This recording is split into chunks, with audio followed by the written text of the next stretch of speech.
So আজকে দুপুরবেলায় রান্না হবে এই লাউ ডগাটা আলু দিয়ে। আমি একদম সিম্পলভাবে রান্না করব। মা এটা পোস্ত দিয়ে করতো, তো আমি পোস্ত দিয়ে করব না, আমি একটু ডিফারেন্টভাবে করব। সেটা হচ্ছে এই মাস্টার্ডের পাউডারটা ছিল, সর্ষে পাউডার, সেটার সাথে কাঁচা লঙ্কা আর একটু ক্যাশিউ, এটা পেস্ট করে নেব। ব্যাস, এটা তো এখানে একটু নুন হলুদ আমি দিয়ে এটাকে একটু মানে ঢাকা দিয়ে রাখবো।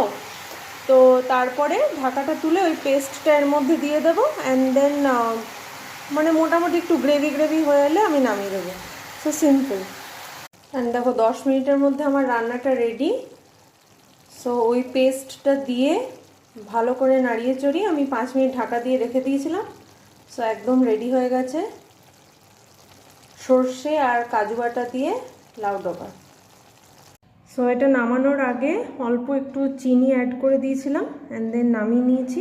একদম গরম গরম লাউ ডগা সর্ষে বাটা আর কাজু বাটা দিয়ে। আর কালকের অল্প একটু চিকেন আছে, এটা একটু গরম করে রেখে দিয়েছিলাম, পটল ভাজাও রয়ে গেছে, আর ভাত হচ্ছে। তো ব্যাস, এই হচ্ছে আজকে আমাদের দুপুরের মেনু।